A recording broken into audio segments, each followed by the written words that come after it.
So this is my first look at the Monroe Gallery of my mom's exhibition in the Concord Public Library. I'm visiting on my 66th birthday, October 15th, 2025.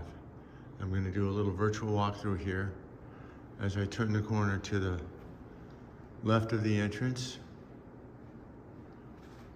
I'm going to walk through the selections that were posted on the wall by my mother's dear friend, Ann Gibbert, who bent over backwards and worked tirelessly over the last couple of months to put this together.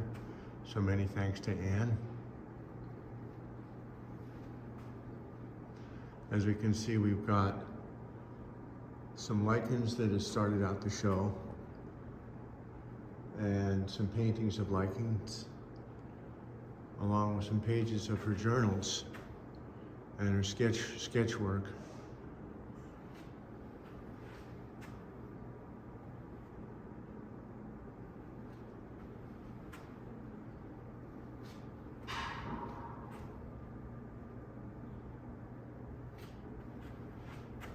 I'll be stopping at some point to take actual photographs of each piece individually.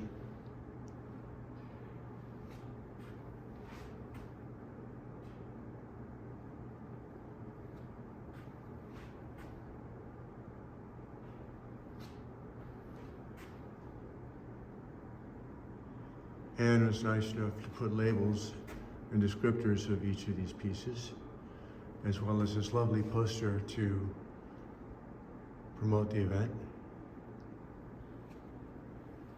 And here is the artist statement of such.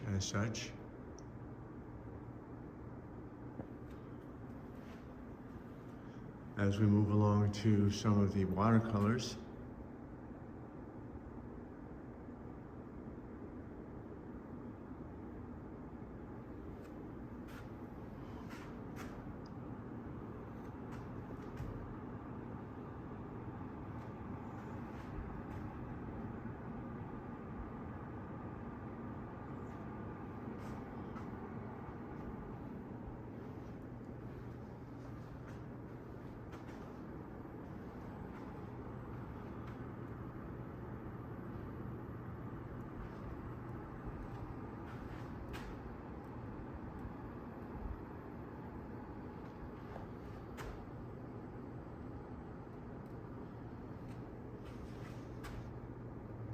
and as we come to the end of the gallery with the last two selections that are hanging on the wall, we're going to move now to the display cases that are positioned in the center of the gallery area here. And this features a lot of her accordion books, which is one of her favorite formats. And she taught me how to make these, and I have attempted a few of my own, but none of them are as beautiful or as elegant as what she's made. This is some wool balls of wool that she dyed. She would order the raw wool fleece from the farms, the sheep farms, and she would card the wool, and then she would spin it into yarn, and then she would dye it using natural dyes taken from lichens or natural substances like acorns or walnuts or certain plants. And these are some of the yarns and the colors that she dyed and created. She made these lovely books that contain these samples. And she just loved lichens. She was a lady lichen lover, as she liked to call herself. And she would collect these lichen samples and then catalog them and put them on these little display cards.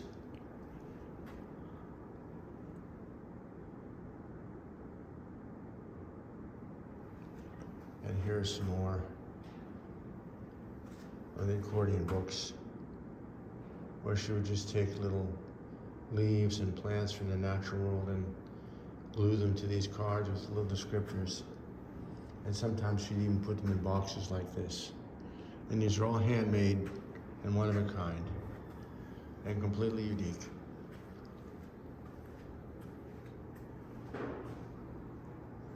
And as we walk over to the, this is a travel accordion book from her visit to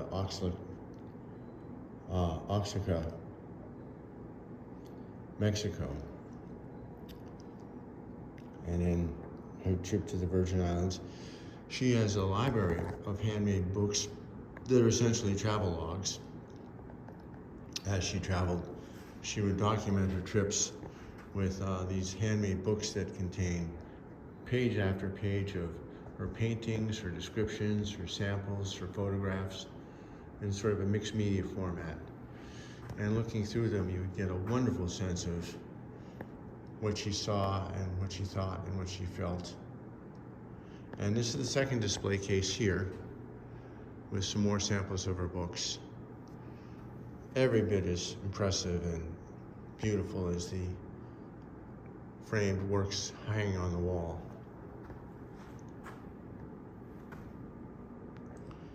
And some of them are just full of text and stories and observations and poems. Every single one of them handmade. Absolutely beautiful. And I would dare to say that the closer you look, the more that you see. And when you see the love and the effort that she put into these with her vision and her talent, every single one of them is remarkable. And she had hundreds of them over the course of her life. Only a few of them are on display here. This is actually a fairly small gallery, but I can absolutely say that she could fill a gallery 10 times the size and not run out of beautiful work to show and share.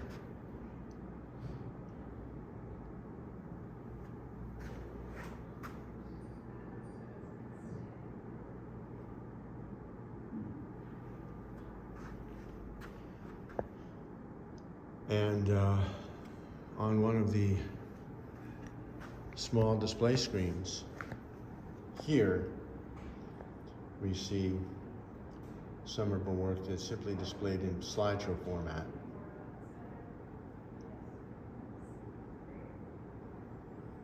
And this contains lots of samples of her drawings and observations of the world. This is a book that she made about a boat that we made when I was a kid.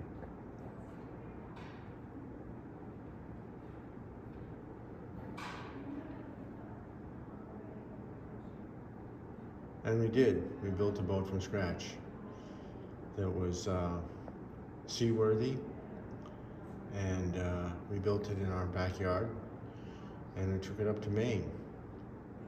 And while we were on a camping trip,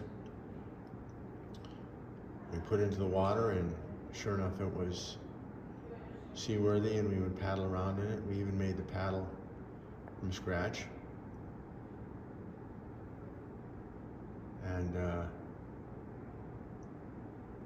it was a wonderful, empowering experience that taught us that these things that we see in the world that we take for granted were actually made by somebody, and we can make them ourselves.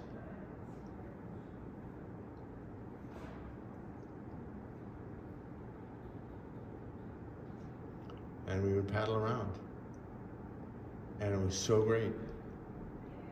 And I wonder what happened to it back in 1971.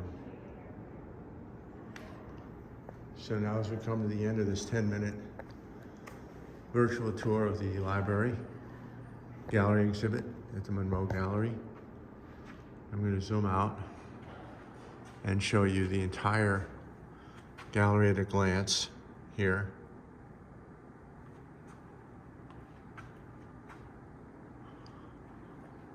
And in the next video, which I hope to take by the end of the month, I'll do some stills and some close-ups of each of the pieces individually. But I can only encourage you to look at her work online and in person wherever possible. Love you, Mom. Bye.